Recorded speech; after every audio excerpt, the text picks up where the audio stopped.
des pilotes en voiture. Les routiers sont sympas. Hey les couilles, bienvenue dans ce nouvel petit épisode. Où Jim est sale. Allez, on vérifie tout le temps. Les toquets sont bien mis. Allez, on peut charger. Bon, on est en plein dans les moissons là, en ce moment. Et j'ai eu l'idée de vous faire une petite vidéo. Un sujet, je pense, qui va vous plaire. Mais avant toute chose, on va aller se mettre en place sur la balance. Quand le John Deere, hein, il aura décidé de faire craquer l'alambic et qu'il m'aura laissé la place. Allez, c'est parti. Il est lancé. Allez, ah non, il y a un deuxième derrière. Oh non. Oh, les roues que ça. Alors ce qui est impressionnant, c'est pas tant les roues du tracteur, c'est les roues de la remorque. Les agriculteurs là qui me suivent, dites-moi, c'est au moins du 600 de large, ça je pense. Ah ouais, ils font bien 60 cm. Ouais, ils font bien 60 cm de large les pneus là. Oh, les rouleaux compresseurs. Oh non, lui il vient se garer. Eh ben c'est parti, on va les peser. Oh, les pneus en 600 de large, combien il doit vendre ça là, ça se pète là. Ah oui, il y en a des fois, ils me racontent le prix des pneus sur les tracteurs, c'est hallucinant le prix que ça coûte. Bon allez, on va pas parler de pneumatique aujourd'hui. On va parler, si ça peut. On va parler. On va charger d'abord. Après on parlera. C'est parti. Et crac dans le godet, hop là, et crac dans la benne. Bon, va falloir répéter le geste à peu près 17 fois. Il nous laisse le temps de commencer ensemble cette petite vidéo, mais je me rends compte que... Ah bah t'avais l'œil sale ma couille. Bon, ça commence bien parce qu'en plus on doit parler d'un sujet important là.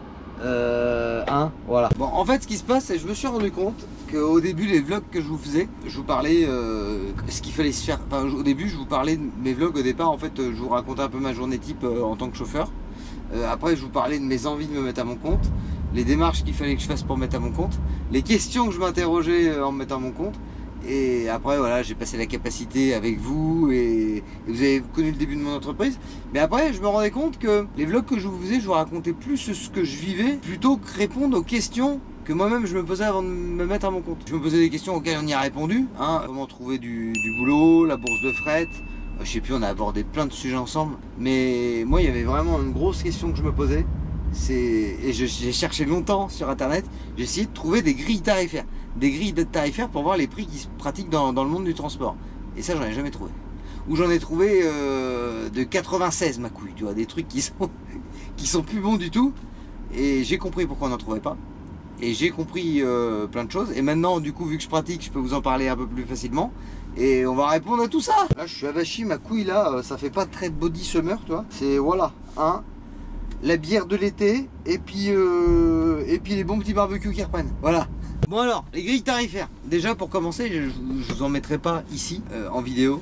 Je vais vous donner quelques exemples, mais je vais pas vous montrer des grilles tarifaires parce que j'ai compris pourquoi on n'en trouvait pas sur internet. Et du coup, oui, vous inquiétez pas, les autres patrons aussi qui me regardent et les entreprises avec qui je travaille qui regardent, ne vous inquiétez pas, on va pas divulguer de la grille tarifaire à tout va. En fait, le monde du transport, c'est vraiment un monde un petit peu à part, un monde un petit peu spécial où c'est pas tout le temps forcément le patron qui décide du prix qu'il applique. On te fait souvent des propositions de prix, soit tu le fais, soit tu le fais pas. Et je crois que c'est un des rares secteurs d'activité où réellement ça va enfin, c'est pas très glorieux ce que je vais dire, mais on dit tout le temps c'est mon client. Quand tu dis c'est mon client, c'est mon client, souvent en fait tu travailles pour le client. En fait le client en fait au final c'est pas ton patron, mais bon c'est lui qui te donne le boulot réellement, tu vois.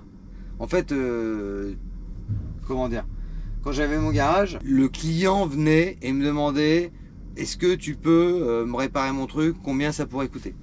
Là maintenant c'est toi qui appelles. Déjà le transport c'est beaucoup dans l'autre sens. C'est beaucoup toi qui vas vers les clients et tu leur dis est-ce que tu n'aurais pas un tour de ci, est-ce que tu n'aurais pas un tour de ça. Donc en fait rien que le fait de retourner la situation et de passer pour le mec qui appelle pour... Alors attention, hein, il y a des entreprises où c'est les clients qui appellent. Ça dépend de la grosseur de l'entreprise. Mais moi je vous raconte de ce que je vis actuellement. J'ai quelques clients qui m'appellent, mais c'est plus pour du ponctuel, des choses comme ça. Après, les grosses entreprises avec lesquelles je travaille à longueur d'année, c'est plus moi qui dois les appeler. Et je leur dis, t'as pas ci, t'as pas ça à faire, je sais que t'as des tours là-bas, ça me ramènerait là. Voilà, t'es plus dans cette démarche-là. Et souvent, en fait, les grosses entreprises, ils ont leur grille tarifaire. Alors moi aussi, je me suis fait mes grilles tarifaires. Mais c'est comme quand t'es sur la bourse de fret, j'en avais parlé. t'appelles, il y a ce tour à faire, tu donnes combien? Voilà, c'est tout le temps, c'est pas t'appelles, bon bah je peux te le faire, je te prends tant. Non, c'est t'appelles et ils disent bah moi je peux te donner tant. Après tu négocies, il y a une négociation, mais dans tout, après il y a tout le temps une négo à avoir, mais t'appelles pas en disant bon bah moi je te le fais pour, je sais pas, je te fais 600 km pour 1200 balles. Non, c'est pas, ça m'est arrivé de le faire. Parce qu'en fait on me proposait des prix de merde et après tu dis ah bah non à ce prix là ça m'intéresse pas, les gens ils te rappellent genre la veille pour le lendemain, du coup tu peux me le faire à quel prix, et là quand tu retournes t'inverses la vapeur, là ça change tout, là en vrai ça change tout, mais réellement c'est beaucoup toi qui devras aller vers les entreprises. Bon attention, il y a quand même des entreprises qui payent correctement malgré que ça soit leur grille tarifaire qui t'applique, mais là je le vois réellement en période de moisson, il y a personne qui fait ses prix, hein. C'est tout. Les grosses structures, ils t'imposent une grille tarifaire et tu travailles avec eux ou non, mais vu qu'ils ont besoin dans ces périodes là d'entreprises de transport, bon, les prix sont plutôt réglo. Et en fait en vrai, vu que tu travailles avec eux pendant les moissons, ils te donnent du boulot sur le reste de l'année, tu gardes les mêmes grilles tarifaires, c'est plutôt pas mal. Le seul problème des grilles tarifaires, on va y venir, c'est quand tu fais du petit tour, c'est vachement plus intéressant que quand tu fais des grands tours. Et moi ça a été un peu surtout ma désillusion. Moi ce que je kiffe c'est aller loin. Pour aller loin et gagner autant d'argent que sur des petits tours, c'est compliqué. Voilà, donc c'est pour ça qu'en ce moment en fait je pars moins loin qu'avant. Parce que du coup mes clients actuels qui sont pas du coup à l'autre bout de la France, qui sont dans le coin, je préfère prioriser des petits tours et en faire plusieurs dans ma journée et gagner un peu plus d'argent. C'est pas le côté le plus fun je trouve dans le transport. Moi j'aime bien voyager, genre moi mon kiff vraiment c'est pas pour rien que moi ce que je veux c'est faire de l'international, mais pour l'instant bah, j'y arrive pas encore parce que faut avoir le client, voilà, donc ça pour l'instant je l'ai pas. Mais là je m'éloigne du sujet les couilles. De toute façon je m'éloigne du sujet, mais je crois qu'on arrive au dernier godet.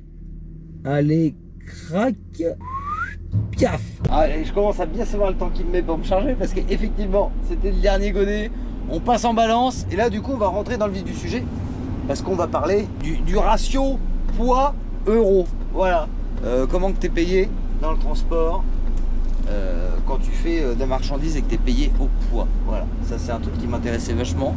Je voulais savoir à l'époque avant de m'installer et je vais vous donner les réponses les couilles. Et vu que c'est payé au poids, c'est important de mettre le poids. Allez, encore un petit peu.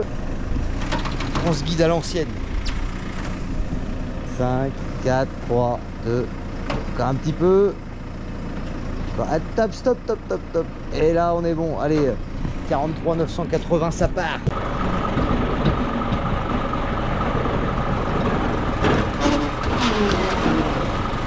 Ça j'aime beaucoup.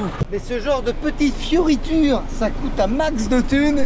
Et pour faire de la thune et du blé, je vais t'expliquer comment faire ma couille. Bon, pour revenir à ce que je vous disais tout à l'heure, par rapport à que c'est souvent les clients qui donnent les prix, tout ça, c'est tout le temps, là, comment on dit, c'est tout le temps une histoire de grosseur, c'est la chaîne alimentaire ma couille. Tu peux pas quand t'es plus petit aller voir des plus gros et dire bon allez, c'est moi qui décide, c'est temps. Voilà, c'est très compliqué de faire ça, surtout quand c'est des entreprises qui font aussi du transport. Et ça, le problème c'est qu'il y a beaucoup de grosses entreprises où leur cœur d'activité de base c'est pas le transport, et qui sont mis à développer une branche transport pour justement faire du transport privé. Ils ont leur propre camion, leur propre chauffeur et ils s'occupent de leur transfert et de tout ce qu'ils ont à faire comme ça. Moi très franchement je trouve pas ça réglo en vrai, tu vois, de te dire, parce qu'en fait ils feraient, ces gens là ils feraient que leur transport à eux, bon ok, sauf que ces gens là en fait vu qu'ils sont gros, ils essayent de choper aussi du boulot d'ailleurs sur les bourses ou négocier avec d'autres clients et du coup bah, ils enlèvent du boulot des transporteurs, tu vois. C'est comme les agriculteurs que des fois j'entends parler, ils sont très sympas, hein. Mais des fois il y a un petit jeune par chez moi, il me dit ah bah ouais mais moi toute l'année je fais du transport, je transporte du fumier, je fais ceci, je fais cela. Mais c'est du boulot de transporteur en fait. Ah ouais mais je fais ça pour les potes, pour les machins, mais ouais t'as les capacités de transport. Bah non, ouais, bah, t'as pas le droit de faire ça, voilà. Et ça c'est relou, donc en fait il y en a plein qui pensent que le transport c'est un... Alors en fait on n'apporte pas de valeur ajoutée aux produits transportés réellement. Donc en fait il y en a qui essayent de gratter dans tous les sens. Voilà, la valeur ajoutée dans un business c'est super important. Pour vous expliquer plus simplement, bon, là je vais te tenir ma couille parce que dans le chemin ça brasse beaucoup trop. Je disais, je vais prendre l'exemple de la carrosserie parce que c'est un sujet que je maîtrise bien. Quand admettons tu achètes une voiture épave ou accidentée, tu la refais, tu crées de la valeur ajoutée. Tu as acheté une voiture, admettons, je t'ai dit un prix, je te dis 500 € ou 1000 €. Tu as acheté une voiture 1000 € avec des frais à faire dessus, tu injectes 500 € dedans, tout le reste c'est du temps, tu as créé, et la voiture tu la revends 3 ou 4 000 €, tu as créé une valeur ajoutée à l'objet. Le transport, le seul truc, voilà, tu charges, pour prendre l'exemple de ce que j'emmène du blé, le blé, tu le charges là, tu l'emmènes ailleurs, le blé il n'a pas changé. La seule chose en fait qui a changé, c'est l'endroit où il est. Donc du coup ça va faire gonfler son prix réellement au produit parce que bah, toi tu vas te servir dessus, mais le produit de base c'est le même. Voilà, donc il y a des gens qui ont du mal à mettre la main à la poche parce qu'au final le produit c'est le même. Et du coup ça c'est relou pour ce secteur d'activité là. Donc en plus de ça, quand tu as Pierre-Paul Jacques qui commence à faire eux aussi du transport et que nous ça casse les couilles, hein. Ça pourrait être aussi un autre sujet ça. La couille a acheté un tracteur qui roule à 60 pour faire du transport. Il y a plein de trucs. Et en vrai, ça va être un autre sujet très bientôt. Ça se rappellera, j'ai pas la capacité de transport, mais je fais du transport car je travaille pour les Uber. Hein. Uber, t'as pas le droit. T'as pas le droit de faire du transport de nourriture alors que c'est pas toi qui produis ta nourriture pour livrer chez les gens si t'as pas la capacité de transport. Voilà, il y a plein de trucs. Voilà, non mais ça sera un autre sujet. C'est super intéressant. C'est pareil, c'est un sujet amené à controverse, hein, on en reparlera dans un autre épisode. Bon du coup les couilles, c'était pas le sujet, reprenons le vrai sujet. Les prix, hein, les prix pour le transport en France. Voilà. Bon, avant de te parler de grille tarifaire, faut savoir il y a plusieurs moyens de se faire payer du transport en France. T'as au kilomètre, ça se pratique beaucoup, tu bouges.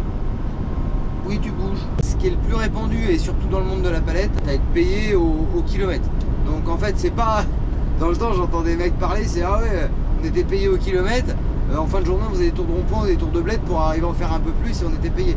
Bon, maintenant, c'est pas comme ça que ça marche. Souvent, ils te disent, bon, écoute, il y a tant de kilomètres, on te paye tant. Voilà, tu veux le faire ou tu veux pas le faire. Voilà. C'est plus ça. Après, le prix au kilomètre, ça varie déjà du type d'activité et puis bah, du barème que toi, à quel prix tu veux pratiquer et à quel prix en face ils sont prêts jusqu'à aller. Il n'y a pas de... Il n'y a pas de prix fixe, c'est vraiment que de la négo en fait. Chacun est libre d'utiliser le prix qu'il veut. Et ça on va y venir, ça pose des gros problèmes parce qu'il y a tout le temps des mecs qui baissent leur foi, qui font des transports pour des prix de merde. Et après du coup bah, tout le monde se dit que ah bah il y en a un qui l'a fait une fois donc on continue. Hein, et du coup c'est bon. Le GSX-R là ma couille, il a rosé mais du genre copieux. Ah, il est passé vite mais je l'ai reconnu, c'était un K1. Ils sont terribles celles-là parce que c'est le mix entre le Airwheel et les GSX-R modernes. Donc voilà, c'est pas un sujet moto, mais c'est une moto que j'aime beaucoup, la K. J'ai eu l'occasion d'en conduire. Là je bifurque, c'était pas ça le sujet. Donc voilà, tu peux être payé au kilomètre, mais il n'y a pas de prix refuge. Voilà, il n'y a pas de prix imposé. Tout le monde est libre d'utiliser, de faire les prix qu'il veut. Le but c'est pas, faut faire des prix cohérents. Toi, le problème c'est qu'il y a voilà. Ça c'est un problème, vous allez voir, il n'y a pas que dans ce domaine-là. Après, tu as d'autres moyens aussi de calcul de prix. Alors ça, vous me dites si je me trompe, mais j'ai entendu parler que ça se faisait beaucoup dans le porte-char et le combat exceptionnel. C'est de la tarification à l'heure. Vu que tu as beaucoup d'attentes entre les grutiers, les machins, les trucs, il y a beaucoup d'arrimage, enfin voilà, il y a beaucoup de manutention et que le matériel coûte très très cher. Tu n'appliques plus des prix au kilomètre. Ça, apparemment, c'est pareil, la conso, c'est un truc de ouf. J'ai un pote qui fait du convoi, il m'a dit de toute façon c'est pas compliqué Alex, il me dit arriver à 44 tonnes, c'est 1 litre à la tonne. Il me dit tu tires 90 tonnes, en principe c'est 90 litres au 100. Enfin apparemment c'est assez ouf. Et donc eux ils appliquent des tarifs apparemment à l'heure. J'ai entendu dire, alors c'est pareil, vous me dites si je me trompe, que ça peut varier entre 90 et 100 euros de l'heure en fonction de ce que tu fais. En fait c'est plus facile de quantifier un prix à l'heure parce que peu importe la distance en fait, ça serait plus simple en fait si on comptait le travail à l'heure. Tu comptes tes temps d'attente, tes temps de chargement, tes temps de déchargement et ton temps de route. Après, on aurait réussi à appliquer des tarifs à l'heure, je pense que ça serait vachement mieux. Parce qu'au final, bah, tu sais que tu es payé d'un bout à l'autre. Que là, quand tu es patron comme moi, quand tu es salarié, tu es payé même quand tu vides et quand tu charges. Quand tu es ton propre patron, comme moi, bon après il y a des patrons qui roulent pas, mais moi je suis un patron chauffeur. Quand je vide et quand je charge, moi le client il me paye pas, il me paye juste pour faire le transport. Et donc c'est là qu'on va y venir. Il y a un autre truc qui existe, c'est de payer. Alors j'entends parler souvent de la tonne kilométrique, mais en fait c'est pas réellement ça. En fait c'est plus des barèmes en fait où on me dit je te paye, vous avez sûrement déjà entendu ça, c'est tant d'euros la tonne. Les tableaux que des clients ont l'habitude de m'envoyer, même le mien que je me suis fait, souvent ça va de 1 km à 150 ou 200 km et tu dis admettons 1 tonne sur 1 km, je te prends 3 € la tonne. Bon, dans une remorque, tu mets tout le temps plus de 29 tonnes. Donc tu te dis, admettons, le mec il a 29 tonnes de marchandises à déplacer à 1 km. Tu fais 29 fois 1 km, ça arrive jamais à 1 km. C'est pour vous donner un exemple. 29 fois, ça doit, tu prends du genre 3 € du kilomètre. Enfin 3 € la tonne transportée pour faire 1 km. Donc tu fais 3 fois 29, ça te fait un peu moins de 90 balles, ça doit faire quelque chose comme ça, 86 €, un truc comme ça. Donc voilà. Après tu vas te dire, pour faire 1 km ça fait cher. Mais en fait il faut penser, et c'est pour ça que la grille tarifaire elle est importante, je vous en parle juste après. T'as le temps de chargement et t'as le temps de livraison. Donc ouais, il va te payer sur, admettons, 1 km. Ça arrive jamais d'être payé sur 1 km, mais c'est pour vous donner un exemple. Mais il va peut-être te donner ça, 80 ou 90 balles pour avoir fait 1 km. Mais toi, tu auras passé peut-être une demi-heure à charger, une demi-heure à vider. Donc tu as passé plus le temps que tu t'approches pour... Enfin, faut que tu ailles aussi au chantier, hein. T'arrives jamais pile poil à charge, enfin voilà, tu vois. Donc en gros, le mec, pour 1 heure de boulot, il t'aura donné 87 €. Voilà. Voilà, du coup après, avec ce que je t'ai expliqué maintenant, tu vas comprendre que plus tu vas loin, plus ce ratio, il baisse. Là du coup, ce ratio pour 1 km, c'est pour ça que j'ai pris 1 km, il est super intéressant à voir parce qu'en fait, on se rend compte pour presque pas rouler, le prix il est quand même assez élevé parce que du coup tu vas te faire chier, tu vas faire beaucoup d'attentes pour charger, vider et ça va être de la merde et personne ne veut faire ça. Donc du coup le prix il est intéressant. Genre il y a un truc, voilà, pour vous donner une idée, pour faire à peu près 150 bornes, il y en a beaucoup, ils essayent de te donner 10 €, donc tu essayes tout le temps d'en avoir un peu plus. Ça te fait à peu près 300 balles parce que tu fais 10 fois 29, ça fait 290 €. Donc c'est pas assez. Enfin, c'est pas assez. Là, il y en a, ils vont dire, allez, ça fait presque 2 € du kilomètre, c'est trop bien. Oui, dans un sens. Si tu arrives à rien retrouver au bout pour revenir dans l'autre sens, et ben en fait, faut... même si tu te dis, j'ai pris 2 € du kilomètre, si tu remets au ratio, ça fait au final, tu as roulé pour 1 km, 1 € du kilomètre. Et après, tu vas me dire, bah ouais, mais le retour, tu l'as fait, t'étais vide. Ouais, sauf que le problème, le temps que tu as passé sur la route à vide pour rentrer, et bah, c'est des heures de conduite qui impactent ta journée. Parce que du coup, c'est du temps passé sur la route, tu gagnes pas d'argent réellement, et du coup, ça va limiter ton chiffre d'affaires. Donc après, ce que tu peux faire, c'est dire, bon, ok, tu m'envoies là-bas, par contre, tu n'auras rien à recharger, faut que tu me donnes un peu plus. Alors, tu vas pas refacturer le même prix pour le retour. Mais souvent quand les gens voilà, ils ont vraiment besoin de faire quelque chose et puis qu'ils sont sérieux, tu arrives au moins à te faire payer la moitié du retour. Donc en gros voilà, ça te fait faire du coup 150 dans un sens, 150 dans l'autre, ça te fait 300 km, tu arrives à choper dans les 450 €. Voilà, quand ça se passe bien, c'est comme ça et c'est cool. Mais il n'y a pas de tableau, c'est vraiment à discuter avec les gens, à négocier et c'est comme ça que ça fonctionne. Après tu as aussi une autre technique, c'est le tarif journalier. Voilà, il y en a aussi, moi je le vois, il y en a, ils essayent en ce moment de me démarcher vers chez moi, mais ça m'intéresse pas parce qu'ils veulent pas mettre en face ce qu'il faut. Ah, on t'occupe toute la journée, on te donne 680 €. Alors là c'est pareil, il y en a, ils vont se dire, ah waouh, trop bien, 680 €, mais 680 € pour faire 500 bornes dans ta journée, bah non, ça m'intéresse pas. Et là t'inquiète pas, là ils arrivent à t'occuper, ils te donnent du boulot à charge dans un sens, tu recherches sur place, là ça y va. Là le mec on lui donne misère, mais par contre on va te donner du boulot dans les deux sens, histoire que tu consommes à mort et puis que tu sois rentable à mort pour nous. Donc non, moi ça m'intéresse pas de faire 500 voire même 500 bornes par jour pour ce prix là. Mais voilà, donc il n'y a pas de science dans le transport. Si les grilles tarifaires sont si planquées, c'est parce qu'en fait dans le transport il y a des connards aussi. Il y a des mecs, ils vont tout le temps essayer de faire des prix inférieurs à toi pour récupérer du boulot.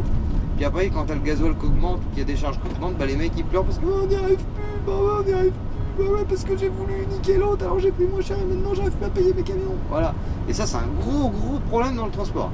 Moi, je vois, putain, à l'époque, entre carrossiers, d'essayer de prendre des tarifs cohérents avec tout le monde et puis que ça maintienne la juste valeur du métier. Là, dans le transport, ça des mecs, les couilles.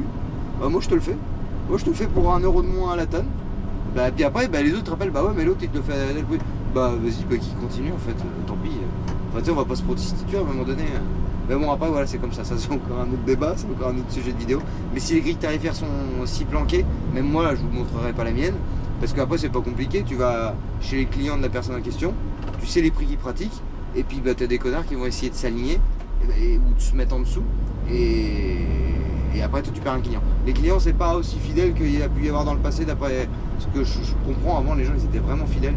Là maintenant, moi je parlais avec des potes qui sont dans la palette. Des fois un client que tu vas travailler avec pendant 5-6 ans, pour 5 euros. Pour 5 euros tu perds le client. Pour 5 euros sur un tour, le mec, bah tant pis, je trouve moins cher que toi. Les mecs ils font plus de sentiments. Donc voilà, ouais, c'est un monde de requins le transport, ma couille. Je comprends pourquoi quand il y avait des petits gars comme moi qui posaient des questions alors que j'étais même pas à mon compte sur un peu des côtés un petit peu argent, pourquoi bon les gens ils se renfermaient un petit peu. Je comprends tout ça. Je comprends tout ça. Bon après ce qui m'éclate c'est que j'en connais, ils sont pas encore à leur compte. Et ils écoutent ce que des gens disent, qui leur vendent du rêve.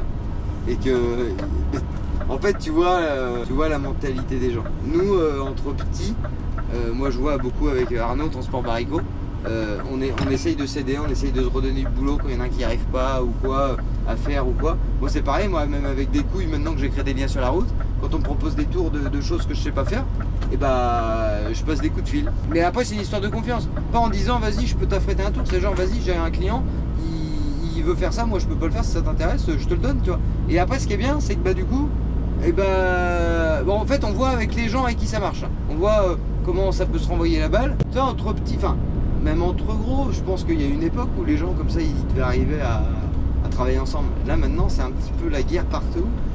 Tu regardes ce que fait le voisin, tu essayes de savoir où c'est qui charge, où c'est qui vide, à quel prix et comment, parce que son tour il me plaît bien, je voudrais le récupérer. Moi je trouve ça pas, c'est pas bien de faire ça en vrai. C'est déjà tu tires le métier par le bas, tu te retrouves à faire les clients, après ils se disent bah l'autre étant il a baissé le prix, tant mieux. Hein, moi c'est ça, hein, souvent il y en a qui me disent bah non t'es trop, tu dis après bah fais-le faire à l'autre. Voilà, appelle-moi pas en fait, si l'autre il était tellement mieux. Mais tu vois, genre le mec là, voilà, je vais vous le dire, on me proposait c'était à faire des tours de fumier avec ma BNTP. Il y avait je sais plus combien de tours. En fait, tu descendais en fumier, tu rechargeais un caillou, mais voilà, le mec il arrivait à t'occuper comme ça. Il voulait un forfait journalier. Moi je lui ai dit je te prends 850 balles par jour. Et off. Oh l'autre il me prend 600. Il va falloir le faire à 600. Voilà. Bah, si le mec il a envie de rouler de 8h30 par jour, parce que c'est à peu près ça, 8h30 et prendre 600 balles, bah fais-le. Moi je fais pas ça. Donc voilà, il y en a. Mais tu vois, les clients malgré que c'était déjà à un prix pas cher, ils essayent de trouver encore moins cher ailleurs tout le temps. Ils essayent tout le temps de mettre en concurrence les gens. Et ça c'est ouf hein. Et ça avant il y avait que les grosses boîtes qui le faisaient, là maintenant t'as même le particulier qui fait ça quoi. L'autre jour il y en a un, ah non. Allez les couilles, on est rendu, on va se vider un petit tour de blé, ça va bien se passer.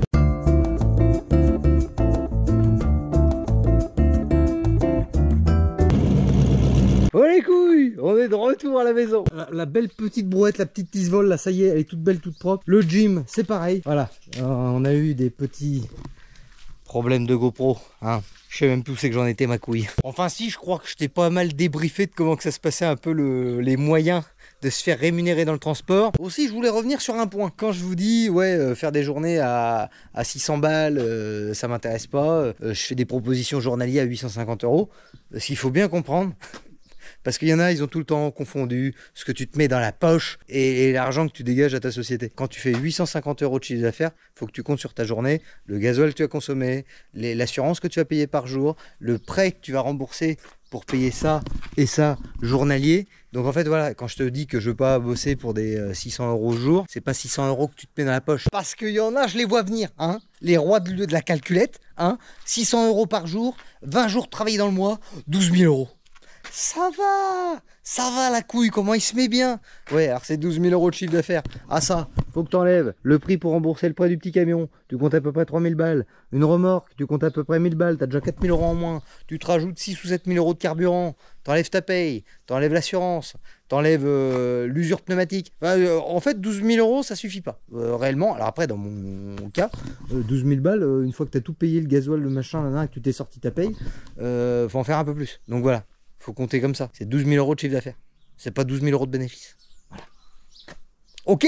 12 000 balles pour cet ensemble-là. Parce qu'après, tu prends un ensemble comme Bobby et mon autre remorque qui me coûte beaucoup moins cher tous les mois. C'est pas suffisant quand même. Mais du coup, et ça peut faire l'objet d'une autre vidéo. Dites-moi les couilles en commentaire si ça vous intéresse qu'on fasse une vidéo calculer un coût de revient d'un ensemble roulant. Ça peut être super intéressant. Moi, c'est des choses que j'ai appris quand j'ai passé la capacité.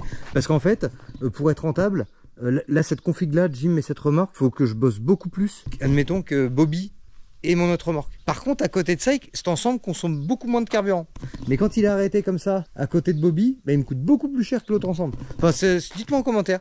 Dites-moi des sujets de vidéos qui pourraient vous intéresser en commentaire. En fait, je m'étais rendu compte en vous tournant ce vlog que je m'étais un petit peu éloigné en fait des vlogs que je faisais à la base où je me posais des questions et qu'on y répondait ensemble. Là, je vous tournais plus mon quotidien à la fin. Je faisais un peu plus du Florian Truck. Voilà, là je vous filmais plus en fait ce que je faisais au jour le jour et je pense que c'était pas les directives que je voulais plus faire des vlogs informatifs, voilà, où je réponds à vos questions et que même moi je m'en pose et puis que qu'on communique. Oh là là, le Brandon, la touche qu'il a là, bah lui c'est pareil, le coup de revient du Brandon et ce qui te fait gagner, ça peut être intéressant à calculer, mais bon voilà, là on touche à la fin de cette petite vidéo les couilles, là c'est le week-end, le gym est propre, ah, c'est quand même mignon, hein. C'est mignon. D'ailleurs les couilles, j'en profite, si vous voulez voir Jim de plus près, me voir moi aussi, voir la ZZ, voir Bobby et peut-être même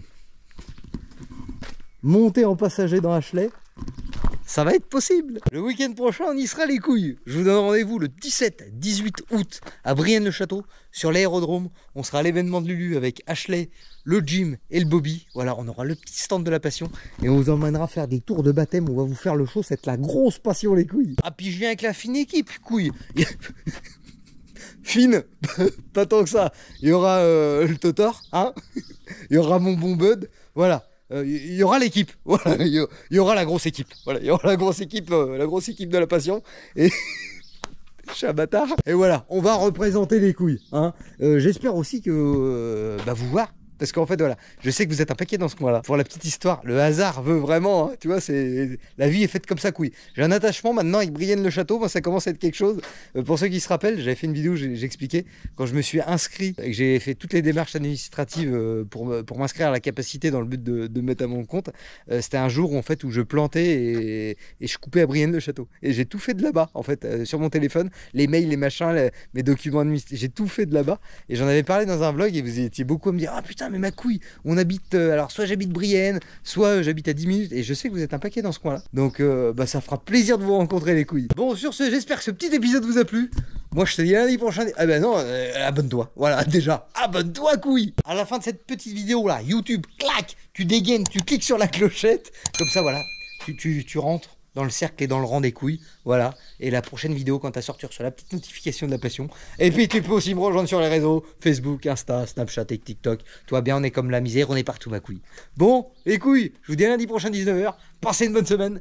Ciao.